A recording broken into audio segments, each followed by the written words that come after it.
Good morning Bharat. आप देख रहे हो लैंड भारत। मणिपुर राज्य के कुछ महीनों पहले हिंसा की अग्नि में जलने के बाद अब लद्दाख जो है 0 डिग्री बर्फ में जल रहा है। जी हाँ, आपने टाइटल में सही सुना, लेकिन कुछ लोगों को तो ये टाइटल ही समझ नहीं आया होगा और कुछ लोगों को अगर समझ भी आ गया होगा तो लद्दाख और मणिपुर जैसे कम पॉपुलेशन वाले स्टेट भी हमारे विशाल 140 करोड़ वाले पॉपुलेशन वाले देश में एग्जिस्ट भी करते हैं, ये बात समझ में नहीं आ रही होगी। लेकिन आप सही सुन रहे हैं, एक तरफ यूपी बिहार का अगर कोई न्यूज़ होता है तो पूरे देश में वायरल हो जाता है, लेकिन यहाँ पर मणिपुर की बात जो है दब गई और फिर लद्दाख की बात कहीं ना कहीं दबते जा रही है। लेकिन हम एक स्टेप जाकर बताएंगे कि आखिर हम ये बात क्यों बोल रहे हैं। ये बात शुरू होती है सोनम वांगचुक के पिछले 15 दिनों से चल रहे अनशन से। अब सोनम वांगचुक, ये मैंने क्या प्रश्न पूछ दिया इस प्लेटफॉर्म पर, क्योंकि यहाँ पर बहुत सारे लोग इंटरटेनमेंट और कॉमेडी का वीडियोस देखने आते हैं। इस बीच में सोनम वांगचुक कहाँ से आ गए, तो हम आपको थोड़ा सा बताना चाहेंगे। सोनम वांगचुक, कुछ साल पहले आपने 3 इडियट्स मूवी देखी होगी। इस 3 इडियट्स मूवी को तो बहुत सारे लोग जानते होंगे और इससे बहुत सारे लोगों का लाइफस्टाइल भी चेंज हुआ होगा।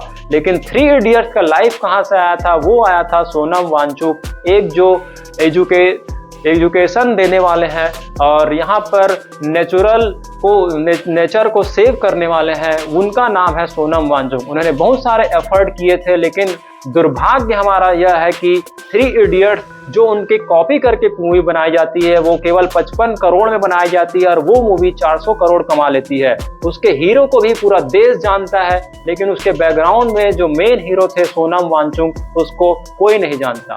इसमें जो है गलती हमारी भी है कि हम यहाँ पर 4 तरह के व्यूअर्स यहाँ पर वॉच कर रहे होंगे। एक तो जो है चाइल्ड कैटेगरी के होते हैं। हमारा जो भारत देश है वो 140 करोड़ का पॉपुलेशन है। अगर मैं इसको मेनली बांटूं, 4 पार्ट में इसको डिवाइड किया जा सकता है। सबसे पहले हमारे देश के बच्चे आते हैं और बच्चों में अभी गेम और इंस्टाग्राम का खुमार छाया हुआ है। वो तो हमारे देश में क्या चल रहा है, रियल हीरो उसके पीछे कुछ नहीं जानते। उसके बाद बच्चे थोड़े बड़े होते हैं, यंगस्टर्स होते हैं, तो वो एग्जाम के लिए प्रिपेयर करते हैं और थ्योरी पे थ्योरी पढ़ते हैं और फिर इंटरटेनमेंट के लिए मैच और आईपीएल जैसे आयोजनों में लग जाते हैं। उससे थोड़ा बड़े होते हैं, अब वो उनकी लाइफ सेटल हो जाती है और फिर वो पेरेंट्स बनते हैं। पेरेंट्स बनने के बाद ऐसा न्यूज़ देखते हैं, हिंदू मुस्लिम का डिबेट, इंडियन जो WWE बोला जा सकता है वो देखते हैं। और वहीं पर जो हाउस वाइफ होती हैं वो सास, क्योंकि सास भी कभी बहू थी, और इस तरह की लड़ाई देखती हैं। फिर उसके बाद एक स्टेप अगर और जाते हैं, अगर हम ओल्ड एज में पहुंच जाते हैं तो वहां पर फिर हमको लगता है कि अब हमारा लाइफ एंड होने वाला है और यहाँ पर हम धार्मिक कीर्तनों में लग जाते हैं। और इस तरह से देख सकते हैं 140 करोड़ वाले देश में 40 करोड़ भी नहीं हो जो देश के बारे में सोचते हो। लेकिन हम आपका ध्यान इस वीडियो के माध्यम से छोटे छोटे टॉपिक पर ले जाना चाहेंगे। अगर वीडियो अच्छी लग रही हो तो आप कंटिन्यू करें, अदरवाइज आप इंटरटेनमेंट या कॉमेडी के वीडियो में जा सकते हैं। तो मैं फिर से अपने टॉपिक पर आऊं और बताऊं कि सोनम वांगचुक जो कि एक रियल साइंटिस्ट है, जिन्होंने लेह लद्दाख में बहुत सारे इनोवेशंस किए, आइस क्यूब्स बनाए और वहां पर सोलर सिस्टम जो है हमारे इंडियन आर्मी को दिया, वो है ऐसे सोनम वांगचुक। और वो पिछले 15 दिनों से अनशन पर बैठे हुए हैं, आमरण अनशन पर। और वो क्यों बैठे हुए ये भी हम आपको बताते हैं। आज से कुछ साल पहले अगस्त 2019 में जम्मू कश्मीर नाम का एक स्टेट हुआ करता था, लेकिन 5 अगस्त 2019 को भारत सरकार एक एक्ट लाती है, Jammu and Kashmir reorganisation act. इसके तहत जम्मू कश्मीर राज्य को 2 भाग में बांट दिया जाता है। एक बनता है जम्मू कश्मीर एंड एक बनता है लद्दाख। दोनों यूनियन टेरिटरीज होते हैं, लेकिन जम्मू कश्मीर को थोड़ा सा पावर ज़्यादा दे दिया जाता है, वहाँ पर खुद का लेजिस्लेटर होता है। लेकिन लद्दाख को केवल यूटी रखा जाता है। लेकिन अब प्रॉब्लम यह आ रही है कि यूटी जो है, यहाँ पर सेंट्रल गवर्नमेंट वहाँ पर बड़े बड़े बिजनेसमैन भेजेगी और वहाँ पर कोल माइनिंग से लेकर के काफ़ी सारे डेवलपमेंट होंगे। लेकिन यह बात सोनम वांगचुक को अच्छी नहीं लगी और उनको लगा कि लद्दाख अब खतरे में पड़ सकता है, क्योंकि वहाँ पर 90% ट्राइबल कास्ट के लोग रहते हैं, जो जनजाति पिछड़े वर्ग के लोग रहते हैं, अगर मैं सिंपल भाषा में बताऊं तो। और इसके लिए वो बोल रहे हैं कि लद्दाख को 6 शेड्यूल, अब ये 6 शेड्यूल भी एक परेशानी हो गई। फिर से यहाँ पर एक बड़ा टर्मिनोलॉजी यूज हो गया जिसे नॉर्मल लोग समझ नहीं पाएंगे। तभी मैंने पहले बोला था कि अगर आपको वीडियो समझना है तो आप इंटरटेनमेंट या कॉमेडी देख सकते हैं, लेकिन यहाँ पर समझने के लिए थोड़ा सा स्टेप बाय स्टेप जाना पड़ेगा। तो लद्दाख को वो सोनम वांगचुक बोल रहे हैं कि 6 शेड्यूल में शामिल किया जाए। वो तो उनकी 4 मांगे हो रही हैं। सबसे पहले वो बोल रहे हैं कि लद्दाख में 1 MP होते हैं, वहाँ पर कम से कम 2 MP हो, और अगर ये पॉसिबल नहीं हो सकता तो उससे नीचे एक मांग कर रहे हैं कि वहाँ पर स्टेट का अपना एक लेजिस्लेटर दे दिया जाए। लेजिस्लेटर यानी होता है कि उस स्टेट में कानून बनाने के लिए विधानसभा जिसको बोलते हैं वो बना दिया जाए। अगर आप 2 सांसद नहीं दे सकते जो लद्दाख से केंद्र में बैठे, तो आप वहीं के लिए एक लेजिस्लेचर दे दीजिए जैसे कि जम्मू कश्मीर को दिया गया है। लेकिन यहाँ पर अगर वो भी नहीं दे सकते तो लद्दाख को 6 शेड्यूल में शामिल कर दिया जाए। अब 6 शेड्यूल क्या है? अगर आप केंद्र में उनको 2 MP नहीं दे सकते, अगर उनको खुद का लेजिस्लेचर नहीं दे सकते, तो 6 शेड्यूल यह होता है कि वहाँ पर कुछ पावर रहता है कि वहाँ पर लेजिस्लेटर तो नहीं लेकिन उससे कम, जैसे राज्य विधानसभा नहीं लेकिन उससे कम पावर वाला ADCs वहाँ बन जाता है।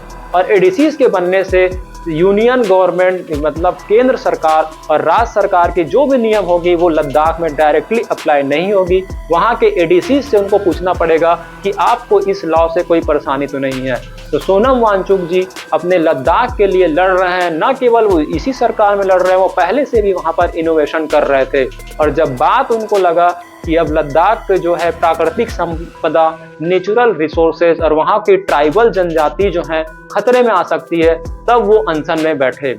लेकिन देश का दुर्भाग्य है कि हम आमिर खान को तो जानते हैं लेकिन सोनम वांगचुक जी को नहीं जानते। उनके अनशन में भी कभी 100, कभी 500, कभी 200 ऐसे लोग हैं, लेकिन वहाँ पर वो 0 डिग्री -7 डिग्री से लड़ रहे हैं। तो यहाँ पर ये हम बोलना चाहेंगे कि आप जो है माया जाल से निकले और जो रियल हीरो हैं उनके प्रति भी थोड़ा सा अपना समय निकाल करके दे। और लोग यहाँ पर इंटरटेनमेंट के लिए ही केवल इसका रिसोर्स का यूज़ करते हैं, जबकि हमको बोला भी गया था, कभी किसी ने बोला था कि ह्यूमन अपने ब्रेन का 4 से 5% ही यूज़ कर पाता है। हमें तो ये लगता है कि अब ये जो ऑनलाइन रिसोर्सेस है उसका भी इंडिया के 4 से 5% लोग ही सदुपयोग कर पाते हैं। बाकी लोग तो जो दिखावटी यूट्यूब और दिखावटी कॉमेडी, दिखावटी जो बनावटी आर्टिफिशियल बोलेंगे, आर्टिफिशियल कॉमेडी, उस पर ज़्यादा भरोसा करते हैं और उसमें कहीं ना कहीं सुकून ढूंढते हैं। वो सुकून तो आपको कुछ समय के लिए दे पाएगा, लेकिन जब आप देश के लिए काम करेंगे वो सुकून हमेशा के लिए रहेगा। तो हम यहाँ पर बात कर रहे हैं सोनम वांगचुक जी के बारे में। उनके लिए कम फॉलोअर्स और कम जो सपोर्टर है उससे हमें आश्चर्य लगता है कि उनकी कॉपी करके आमिर खान जी लाखों फॉलोअर बना लेते हैं, लेकिन जो रियल हीरो हैं सोनम वांगचुक वो अभी भी फॉलोअर्स के लिए तरसते हैं। तो आप अपनी सोच बदलिए। रियल हीरो के पीछे आप अगर कोई भी एज ग्रुप के हैं, बच्चे हैं, अपने बच्चों को बताएं, और अगर आप यंगस्टर्स हैं तो थोड़ा सा एग्जाम से अपना टाइम निकालें और इंटरटेनमेंट में मैच की जगह पर आप इस तरह के खबरें भी देखना चालू करें।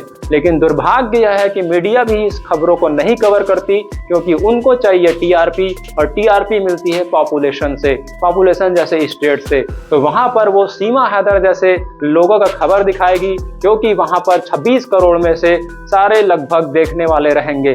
लेकिन सोनम वांगचुक जैसे छोटे लेकिन पावरफुल साइंटिस्ट को ये मीडिया नहीं दिखाती है। तो जितने तक भी ये वीडियो पहुंच रही है आप इसे ज़रूर गंभीरता से देखिए और सोनम वांगचुक जी का सपोर्ट कीजिए। हम यह नहीं बोलते कि उनके सारी मांगे मानी जाए, लेकिन सेंट्रल गवर्नमेंट को कुछ ऐसा करना चाहिए ताकि लद्दाख की जो गरिमा है वो बची रहे। क्योंकि लद्दाख जो है, जब जम्मू कश्मीर से 370 ख़त्म किया जा रहा था तो लद्दाख के लोगों ने वहाँ का साथ दिया था, इस उम्मीद के साथ कि पहले भी उनका हाल कुछ ज़्यादा अच्छा नहीं था। लद्दाख को जम्मू कश्मीर स्टेट में भी अनदेखा किया जाता था, लेकिन उनको एक उम्मीद की किरण थी कि जैसे ही हमें 370 से मुक्ति मिलेगा तो यहाँ पर हमें कुछ ना कुछ मिलेगा। और यह जो है वादा भी बीजेपी गवर्नमेंट ने लद्दाख से किया था, लेकिन वो उसे पूरा नहीं करी। जब वहाँ पर चुनाव हुए तो भी फिर से बीजेपी गवर्नमेंट ने अपने मैनिफेस्टो में कहा था कि हम आपको 6 शेड्यूल में शामिल करेंगे, लेकिन चुनाव जीतने के बाद कहीं ना कहीं मुकर गई। तो इससे हम ये बोलना चाहेंगे कि सारे देश में अच्छे दिन आए हों या नहीं आए हों ये तो आप तय कीजिएगा, लेकिन लद्दाख में फिलहाल अच्छे दिन नहीं चल रहे हैं, क्योंकि वहां पर 15 दिनों से सोनम वांगचुक जैसे ग्रेट साइंटिस्ट अनशन कर रहे हैं। और अनशन के साथ साथ ये भी देखना होगा कि ना ही मीडिया और ना ही सोशल मीडिया इन पर उनके जो है चर्चाएं चल रही हैं। तो इसमें गवर्नमेंट दोषी है या नहीं है, लेकिन जनता जरूर दोषी है, क्योंकि हम यूनाइट नहीं है। हमको नाम मात्र के लिए तो हम राज्यों का संघ कहा जाता है, लेकिन यहाँ पर संघ के नाम पर कुछ नहीं दिखता और स्टेट्स ऑफ यूनियन बोला जाता है, लेकिन यहाँ पर यूनिटी नहीं दिखती। तो आज हमको यूनिटी दिखानी होगी, चाहे हम तमिलनाडु से लेकर के नॉर्थ ईस्ट में हो या फिर इधर ईस्ट इंडिया में हो, चाहे वेस्ट इंडिया में हो, या हमारे देश की परेशानी अगर होती है तो हमको एकजुट होकर के समाधान निकालना होगा। अगर सोनम वांगचुक जी के बातों में कुछ कमी है तो उसे बैठ करके मसला का हल निकाला जा सकता है। लेकिन यहाँ पर दुर्भाग्य यही है कि ना ही गवर्नमेंट किसी डायरेक्ट बात करने को तैयार है, और अगर बात भी करती है तो उसे केवल रूल एग्जीक्यूट कर देती है, जबकि रूल एग्जीक्यूशन के पहले उसका रेफरेंडम होना चाहिए, लोगों से राय लेनी चाहिए, तब जाकर के एक रूल यहाँ पर लाया जाना चाहिए। लेकिन दुर्भाग्य है कि डायरेक्ट कम्युनिकेशन नहीं दिखता। हम देखते हैं कि अभी कुछ ही दिनों पहले इलेक्टोरल बॉन्ड पर सुप्रीम कोर्ट का डिसीजन आया, वो डिसीजन लाइव यहाँ पर चलता है और हर कोई यहाँ पर देख पाता है। सेम इसी प्रकार का कुछ ना कुछ जो है व्यवस्था लाया जाना चाहिए कि गवर्नमेंट, सेंट्रल गवर्नमेंट हो चाहे स्टेट गवर्नमेंट है, वो लोगों से कैसे डील कर रही है और कैसे बात कर रही है। अगर सेंट्रल गवर्नमेंट कुछ दलील भी दे रही है कि हम 6 शेड्यूल में केवल असम, मेघालय, त्रिपुरा, मिजोरम के अलावा किसी को इंक्लूड नहीं कर सकते, तो उसका रीजन भी बताया जाना चाहिए और ये पिक्चर पूरे देश में क्लियर होना चाहिए। लेकिन मैंने पहले ही बताया था कि यहाँ पर 140 करोड़ वाले देश में 40 करोड़ भी नहीं होंगे जो देश के बारे में सोचते होंगे। आपने देखा होगा कि कभी ये हिंदुस्तान वीरों से भरा रहता था, इंटेलेक्चुअल पावर यहाँ का पावर होता था, लेकिन अब न केवल बिजनेस से ये खत्म हो रहा है, बल्कि इसका जो मेन पावर था इंटेलेक्चुअल पावर, तो वही खत्म कर दिया जा रहा है। और भारत सोने की चिड़िया बोले जाती थी पैसों से नहीं, यहाँ का नॉलेज से, फिलोसॉफी जो नॉलेज था, सब्जेक्ट था, वो यहाँ पर काफी फेमस था। हालांकि साइंस से थोड़ा सा बैकग्राउंड था, लेकिन यहाँ का फिलोसॉफिकल नॉलेज काफी हाई था और यहाँ बड़े बड़े लोग पढ़ने आते थे और पढ़ करके यहाँ से सीख करके दूसरे जगह जाते थे। हालांकि साइंस एंड टेक्नोलॉजी में जो इनोवेशन हुआ उसका हम यहाँ पर बहिष्कार नहीं करना चाहेंगे, लेकिन साइंस और टेक्नोलॉजी का इनोवेशन के साथ साथ जो हमारा पूरा एजुकेशन सिस्टम था वो डाउन हो गया, उस पर कहीं ना कहीं जोर देना होगा। और इसका साक्षात उदाहरण दिख रहा है सोनम वांगचुक की नाकामी। और लोग जो है कॉपी करने वाले को ज्यादा फॉलो करते हैं। वो 400 करोड़ कमा लेती है पिक्चर 3 इडियट्स, मैंने पहले ही बताया, लेकिन उसके जो मेन हीरो जब रियल ग्राउंड पर आते हैं तो वहां पर 400 लोग भी नहीं जाते हैं। तो दुर्भाग्य हमारे देश का और दुर्भाग्य हमारे विवश का। मेरी बातें अगर आपको अच्छी ना लग रही हो, लेकिन ये सच है और ये बोला भी गया है, चाहे कोई भी धर्म हो, कि सच हमेशा कड़वा होता है। आप लगातार देखते रहिए कि किस तरह से थोड़ा सा हम इसमें डिटेल में जाना होगा, और अगर देश के लिए आपको टाइम देना है तो यहाँ पर टाइम देना होगा। जब भी आपको बोर लगे आप इस वीडियो स्किप कर सकते हैं। तो यहाँ पर मैंने कुछ बताया कि इसमें गलती हमारी है। अब हमको ये जानना होगा कि हमारे देश में आज़ादी के समय कितने स्टेट थे और कितने स्टेट्स को स्पेशल पावर दिया गया है। तो हमारे भारत देश है वो हमारे संविधान से चलता है, ये तो आपको पता ही होगा। और संविधान जो है यहाँ पर 3 भागों में डिवाइड है। सबसे पहले उसमें पार्ट्स हैं, उसके बाद पार्ट के अलावा आर्टिकल्स हैं और आर्टिकल्स के अलावा शेड्यूल हैं। पार्ट में मतलब समझ जाइए कोई एक बुक होता है, उसमें जैसे चैप्टर्स होते हैं उस तरह से यहाँ पर 12 चैप्टर है, 22 भाग जिसको बोला जाता है हिंदी में। उस 22 भाग में थोड़ा डिटेल में समझाने के लिए उस भाग के सामने अनुच्छेद हैं और अनुच्छेद के सामने कुछ साथ अनुसूचियां हैं जिसको शेड्यूल बोला जाता है। और इसी 6 शेड्यूल की बात सोनम वांगचुक कर रहे हैं। लेकिन हमको एंटरटेनमेंट और कॉमेडी के अलावा ये सब बातें थोड़ी सी टफ लग रही होगी, लेकिन अगर हम हिंदुस्तान में रहते हैं तो थोड़ा सा इस तरफ हमको झुकना चाहिए। चाहे आप एग्जाम दे ना दे, हमको अपने देश के इस बुक के बारे में जरूर पढ़ना चाहिए। अगर हम किसी भी धर्म, हिंदू, मुस्लिम, सिख, ईसाई धर्म से रहते हैं तो यहाँ पर हम अपने अपने धर्मों की किताबों को काफ़ी इज्जत से रखते हैं। लेकिन आज समय आ गया है कि कॉन्स्टिट्यूशन नामक बुक को हमको अपने घर ले आना चाहिए और धार्मिक किताबों के साथ साथ हमको अपने बच्चों को, बूढ़ों को, सबको कॉन्स्टिट्यूशन पढ़ाया जाना चाहिए। तब हम अपने राइट्स को जान पाएंगे और तब हो सकता है शायद हम इंटरटेनमेंट के नाम पर सही चीज़ों को देख पाएंगे। लेकिन ये तो रही फ्यूचर वाली बात। लेकिन अभी हम अगर बात करें तो बात कर रहे हैं सोनम वांगचुक जी के बारे में। तो मैं बात कर रहा था कि भारत जो है यहाँ पर दो तरीके के लैंड में बटा हुआ है। सबसे पहले वहाँ पर कुछ स्टेट्स बने जो कि अपने कुछ, वैसे तो वो भारत गवर्नमेंट के अंडर आते हैं, लेकिन कुछ पावर उनको अपना खुद का फैसला करने का था। और एक होता था यूनियन टेरिटरीज और यूटी जिसको बोलते हैं, जिसमें डायरेक्ट सेंट्रल गवर्नमेंट जो है राज करती है। अगर मैं सिंपल लैंग्वेज में बताऊं तो एक अगर पिता होते हैं किसी घर में, फादर होते हैं और दो बच्चे हैं। एक बच्चा अगर लायक हो जाता है और एक बच्चा जो है थोड़ा सा वीक रहता है, तो लायक बेटे को जो वहाँ के पेरेंट्स के फादर होते हैं वो पूरा वहाँ पर आज़ादी दे देते हैं कि आप अपने मन से कुछ भी खर्च कर सकते हो।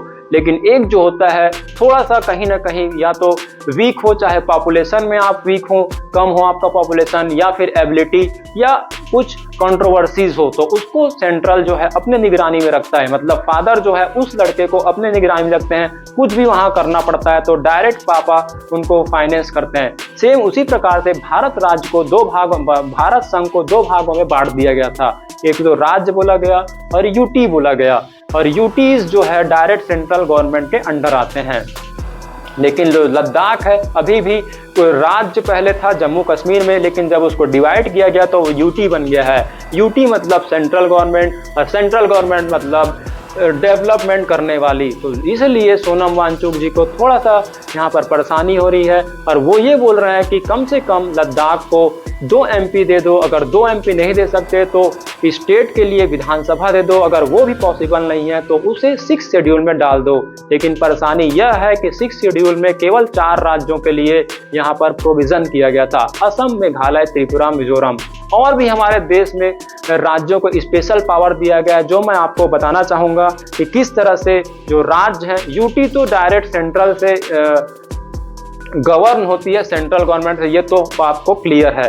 लेकिन राज्य है वो एक तो नॉर्मल राज्य है हमारे देश में। अब लोगों को यह भी पता नहीं होगा कि हमारे देश में टोटल कितने राज्य हैं और कितने यूटीज हैं। आप गूगल कर रहे होंगे, लेकिन आपको फॉर्मली, चाहे आप टीचर हो या फिर जो भी पोस्ट में हो, एक बार तो गूगल आपको करना पड़ा होगा। तो मैं आपके जानकारी के लिए बता दूं कि फिलहाल हमारे देश में 28 स्टेट्स हैं और 8 यूनियन टेरिटरीज है। यूनियन टेरिटरीज जो है डायरेक्ट सेंट्रल गवर्नमेंट से गवर्न होती है और 28 स्टेट्स हैं, वहां पर अलग अलग अपने लेजिस्लेचर हैं। अब हम बात करेंगे कि यूटीज जो 8 है उसमें से लद्दाख है, वो मांग कर रहा है कि हमको वहाँ पर फिलहाल अभी सेंट्रल गवर्नमेंट की बात करें तो वहाँ पर केवल 1 MP आते हैं जो भी बीजेपी से हैं। लेकिन वो सोनम वांगचुक जो है उनकी मांग जो है, पहली मांग की हमको कम से कम 2 MPs दे दिया जाए, ताकि आप जानते हैं यूपी में यहाँ पर 80 MPs आते हैं तो यूपी का जो दबदबा केंद्र में बहुत होता है। मतलब जिस राज्य से जितने MP आते हैं उसका वहाँ पर ध्यान सेंट्रल गवर्नमेंट ज़्यादा देती है। तो सोनम वांगचुक जी बोल रहे हैं कि 1 MP की जगह 2 दे दीजिए। अगर ये पॉसिबल नहीं है तो उनकी दूसरी शर्त है कि कम से कम लद्दाख में लेजिस्लेचर बना दिया जाए, जैसे कि जम्मू कश्मीर को दिया गया है। लेकिन यहाँ पर अगर वो भी पॉसिबल नहीं तो थर्ड ऑप्शन लोकल गवर्नमेंट, सबसे पहले सेंट्रल गवर्नमेंट में 2 MP हो, स्टेट गवर्नमेंट में विधानसभा दे दिया जाए, अदरवाइज लोकल गवर्नमेंट में थोड़ा सा उस यूटी को 6 शेड्यूल में इंक्लूड कर लिया जाए। इससे ये होता है 6 शेड्यूल एक प्रकार का VIP पास होता है कि आपको लेजिस्लेचर जैसे फ्रीडम तो नहीं मिलेगा, जैसे हक तो नहीं मिलेगा, लेकिन एक होता है कि आप अपने जो है खर्चे खुद दे सकते हैं और आपके इजाज़त के बिना जो है खर्चे सेंट्रल गवर्नमेंट या फिर स्टेट गवर्नमेंट कोई भी रूल वहां पर अप्लाई नहीं कर सकती। तो थोड़ा सा वहां पर सिक्योरिटी के नाम पे सोनम वांगचुक जी यह कोशिश कर रहे हैं और इसके लिए आमरण अनशन यानी कि खाना नहीं खा रहे हैं, वो भी -17 डिग्री में। तो ये यहाँ पर रियल 3 इडियट्स की स्टोरी चल रही है। लेकिन हमने तो अभी तक सालों पहले जो पिक्चर बनी थी 3 इडियट्स की, उसी को ही हम अपने दिल पे बना करके रखे हैं। उसका गाना भी लोगों को याद होगा, लेकिन सोनम वांगचुक जी का शायद चेहरा भी याद ना हो। तो थोड़ा सा हम देश को बदलने की कोशिश करेंगे, बाकी तो यह देश जैसे चल रहा है वैसा चलता रहेगा। हमारी कोशिश है, बाकी फैसला यहाँ की जनता को ही करना है। तो ये बोल रहे हैं 6 शेड्यूल में शामिल कर दिया जाए। हो सकता है 6 शेड्यूल में इंक्लूड करने से सेंट्रल गवर्नमेंट को कुछ परेशानी आ जाए, लेकिन यहाँ पर गवर्नमेंट जो बोल रही है आर्टिकल 371 में उसको इंक्लूड कर दिया जाएगा। अब 371 भी मतलब यहाँ पर देख सकते हैं, मैं जो बातें बोलते जा रहा हूँ कहाँ भारत देश के 28 स्टेट, 8 यूनियन टेरिटरीज, 28 स्टेट को अलग अलग पावर दिया गया है। एक नॉर्मल स्टेट, स्पेशल स्टेट्स में भी यहाँ पर या तो आप पार्ट 10 में जाएंगे कॉन्स्टिट्यूशन के, या फिर आप पार्ट 21 में जाएंगे, या फिर आपको स्पेशल कैटेगरी स्टेटस दिया जाएगा। 3 तरीके से आपको स्पेशल पास मिल सकता है, स्पेशल स्टेट मिल सकता है। आपको या तो 10th पार्ट में 5th 6th शेड्यूल में जा सकते हैं एक स्टेट, या फिर आप पार्ट 21 में जा सकते हैं जिसमें जम्मू कश्मीर था। आर्टिकल 370 और 371 में बहुत सारे स्टेट्स हैं, या फिर आपको स्पेशल कैटेगरी स्टेटस का दर्जा दिया जा सकता है। तो 3 स्टेट कैसे होते हैं मैं आपको बताना चाहूँगा थोड़े सा डिटेल में, क्योंकि हमारा भारत देश 140 करोड़ का है और डिटेल में यहाँ पर काम चलता ही है। तो इस पे जो 28 स्टेट्स हैं वो अपने अपने स्थिति, मतलब हमारे भारत देश के 28 बच्चे हैं, 28 और 8 यूटी को भी मान लिए तो हमारा एक भारत देश हुआ, उसके 28 थोड़े से बड़े समझ जाइए सन हो गए, और 8 जो हो गए थोड़े से कम छोटे सन हो गए। तो 28 स्टेट्स में भी बांट दिया गया है उनके इंटेलेक्चुअल पावर बॉडी के हिसाब से, और उसको नॉर्मल सन रखा गया है कि नॉर्मल यानी आप अपने पैर में खड़े हुए हैं, आप ऑटोनॉमस सब कुछ कर सकते हैं, वो नॉर्मल स्टेट होते हैं। लेकिन कभी कभी किसी राज्यों में कुछ कमियां आती रहीं, और इसलिए भारत के संविधान में आज़ादी के समय से ही उन राज्यों को स्पेशल पावर दे दिया गया है। तो यहाँ पर 2 पार्टों में यहाँ पर स्पेशल प्रोविजंस किया गया। एक है पार्ट 10 जिसको शेड्यूल्ड एंड ट्राइब स्टेट्स बोला जाता है, कि आप अगर किसी राज्य में, क्योंकि भारत एक जनजाति बहुल राज्य है, ST SC जो रिजर्वेशन देने की बात करते हैं ये कॉन्स्टिट्यूशन ने पहले ही दे रखा है। तो यहाँ पर भाग अगर 10 बोला जाऊं संविधान के, तो वहाँ पर 2 शेड्यूल है, 2 अनुसूची थी, एक तो थी 5वीं और एक 6वीं थी। 5वीं अनुसूची में ये होता है कि राष्ट्रपति को अगर लगता है कि किसी स्टेट में ट्राइबल एरिया ज़्यादा है तो वो उस एरिया को ट्राइबल स्टेट घोषित कर देते हैं, और वहाँ पर कुछ फैसिलिटी होती है लेकिन ज़्यादा स्ट्रिक्ट नहीं होती। लेकिन अगर 6th शेड्यूल की बात करें तो वहाँ पर संविधान ने पहले ही आज़ादी के समय से, जब से संविधान बना था तब से लेकर के 4 स्टेट को, असम, मेघालय, त्रिपुरा, मिजोरम, इनको 6th शेड्यूल में रखा गया है। अगर 6th शेड्यूल की बात करें कि क्या इनको स्पेशल पावर मिल जाता है, तो स्पेशल पावर के नाम पे यहाँ पर इनके पास खुद का फैसला करने के लिए थोड़ा ज़्यादा पावर दे दिया जाता है। लेकिन 6th शेड्यूल अगर आप नहीं करते तो कुछ राज्यों को स्पेशल और भी प्रोविजंस दिया गया था, जिसको भाग 21 में रखा गया है। जैसे कि उसमें आते हैं आर्टिकल 370 और 371 से लेके बहुत सारे। 370 को तो हटा दिया गया था, तो पूरे देश ने यहाँ पर खुशी मनाई थी, लेकिन उनको यह पता नहीं था, बस उनको यह पता चला था कि जम्मू कश्मीर को भारत में मिला लिया गया है।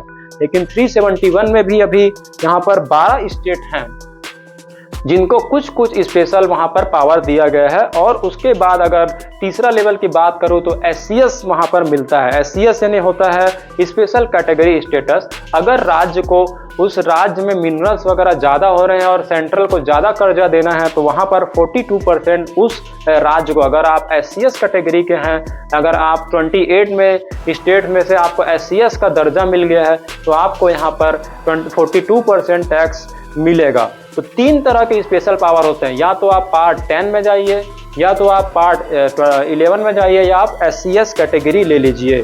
तो जो सोनम वांगचुक की बात कर रहे हैं वो यहाँ पर 10th पार्ट के शेड्यूल 6 की बात कर रहे हैं, जहाँ पर थोड़ा सा कॉम्प्लिकेटेड मामला हो सकता है। असम, मेघालय, त्रिपुरा, मिजोरम, अगर चाहे गवर्नमेंट तो अमेंडमेंट करके लद्दाख को कर सकती है, क्योंकि उसने खुद ही बोला था यहाँ पर। इसीलिए संशय की बात लग रही है कि अब वो पीछे क्यों हट रही है। पहले वादा करने से पहले सोचना चाहिए था। लेकिन बहरहाल सरकार जो भी लेती है लेकिन आप अपने तरफ से सोनम वांगचुक जी के साथ जरूर दीजिए, क्योंकि उन्होंने देश के लिए बहुत साथ दिया है। और लद्दाख जिस स्टेट की बात कर रहे हैं, अगर लद्दाख नहीं होता तो वहाँ पर लद्दाख की सीमा पाकिस्तान से लगती है। लद्दाख के लोग ने अगर थोड़ा भी देशद्रोह किया होता तो आज जो है पीओके की जगह लद्दाख भी शामिल होता। तो स्टेट हमारा अगर बचा रहा तो उसमें लद्दाख और लद्दाख के लोगों का और सोनम वांगचुक जैसे लोगों का काफ़ी योगदान रहा।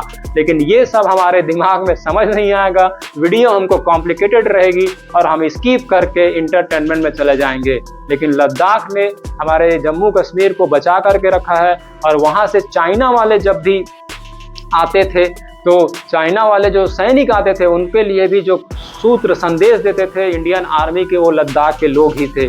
तो कहीं ना कहीं अगर सेंट्रल गवर्नमेंट को लगता है कि वास्तव में वहाँ के ट्राइबल खतरे में आ सकता है तो यहाँ पर इनिशिएटिव करके, जैसे उन्होंने 370 को हटाया और जम्मू कश्मीर को भारत में मिला करके एक बड़ा काम किया, वैसे लद्दाख के लिए कुछ न कुछ बड़ा काम करना चाहिए। और सोनम वांगचुक जैसे लोगों को मीडिया में दिखाया जाना चाहिए और देश में क्या चल रहा है ये लोगों को देखना चाहिए। और यही कोशिश हमारी रहेगी। और इसी तरह के न्यूज़ को देखते रहने के लिए देखते रहिए लैंड भारत। Thank you.